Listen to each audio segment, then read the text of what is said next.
Việt Nam bằng hai cái đây bà rõm rương sát thiết kỳ mi pra lơ sầm đáy bản đó đại bản đá lại pol nâng khối suốt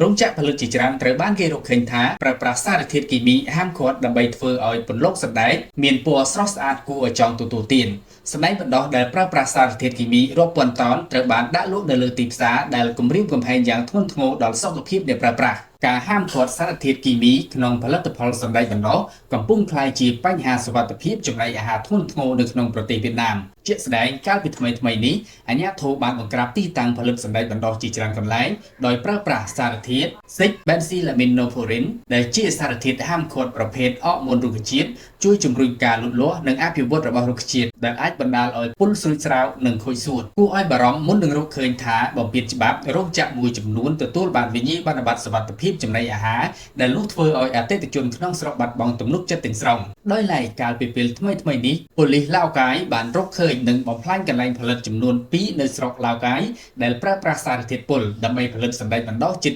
350តោនសម្រាប់លក់នៅលើទីផ្សារជាស្ដែងនៅពេលចោះត្រួតពិនិត្យកាលពីថ្ងៃទី23ខែឧសភាសមត្ថកិច្ចបានរកឃើញចំនួន271ធុងចំណុះប្រហែល15លីត្រមានផ្ទុកសណ្ដែកបណ្ដោះជាច្រើនប្រភេទទម្ងន់សរុបប្រហែល 2.5 តោនក្នុងពេលជាមួយគ្នានោះដែរស្ថិតនៅក្នុងទីតាំងផ្សេងគ្នាមួយទៀតអាជ្ញាធរបានរកឃើញធុងសណ្ដែកបណ្ដោះចំនួន602ធុងក្នុងនោះ313ធុងមានសណ្ដែកបណ្ដោះរួចរាល់ប្រមាណ 4.1 តោនកំពុងរៀបចំដឹកជញ្ជូនប្រងយកទៅលក់ទៅកាន់ទីផ្សារអាជ្ញាធរក៏បានរឹបអូសបានឧបករណ៍ចម្រុះមួយចំនួនដែលប្រើប្រាស់ផលិតផលសណ្ដែកបណ្ដោះរួមនឹងវត្ថុតាមផ្សេងទៀតលទ្ធផលនៃការត្រួតពិនិត្យកុសលវិច័យនៅវិទ្យាស្ថានវិទ្យាសាស្ត្រព្រហ្មទណ្ឌនៃក្រសួងសន្តិសុខសាធារណៈបានកំណត់ថាវត្ថុធាតុខាងលើមានផ្ទុកសារធាតុ 6-benzylaminopurin យ៉ាងណាមិញនៅពេលនោះបន្តិចកាលពីថ្ងៃទី11ខែមេសានាយកដ្ឋាននគរបាលស៊ើបអង្កេតប្រឆាំងអំពើពុករលួយសេដ្ឋកិច្ចនិងអំពើរត់ពន្ធបានសម្របសម្រួលជាមួយអង្គភាពពាក់ព័ន្ធដើម្បីចុះត្រួតពិនិត្យរដ្ឋបាលរោងចក្រ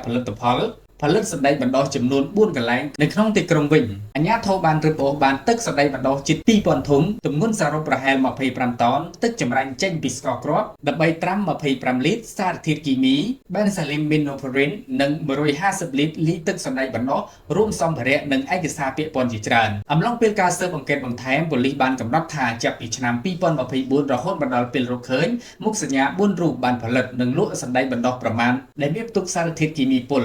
ផលិតផលទាំងនេះត្រូវបានចែកចាយទៅកាន់ទីផ្សារនិងហាងលក់បន្លែជាច្រើនក្នុងខេត្តនិងតំបន់ជិតខាងនៅចុងខែធ្នូឆ្នាំ2024ប៉ូលីសនៅខេត្តដាឡាក៏បានត្រួតពិនិត្យកន្លែងផលិតសណ្ដែកបណ្ដោះចំនួន6កន្លែងក្នុងតំបន់តែមួយប៉ូលីសបានរកឃើញថាបន្ថែមពីការប្រើប្រាស់គ្រឿងផ្សំដូចជាសណ្ដែកបៃតងកំបោរនិងទឹកអណ្ដូងទីតាំងទាំងនោះក៏បានប្រើប្រាស់សារធាតុរាវគ្មានពណ៌ដែលជាសារធាតុសកម្ម 6-benzylaminopurin ផងដែរចំពោះសារធាតុសកម្ម 6-benzylaminopurin អាចជួយឲ្យសណ្ដែកបណ្ដោះកាន់តែធំធាត់មានឫសខ្ចីនិងស្អាតជាងមុននឹងធ្វើឲ្យងាយស្រួលលក់និងចំណេញកាន់តែច្រើនការប្រើប្រាស់មានផលប៉ះពាល់ធ្ងន់ធ្ងរជាច្រើនដល់សុខភាពករណីធ្ងន់ធ្ងរអាចឲ្យកើតជំងឺស្ទះសួតពុលឬអាចឈានដល់ស្លាប់ទាំងនេះហើយគឺជាសារធាតុជំរុញការលូតលាស់កោសិកាប្រសិនបើមនុស្សប៉ះពាល់ឬទទួលទានវានឹងប៉ះពាល់ដល់សុខភាពធ្ងន់ធ្ងរ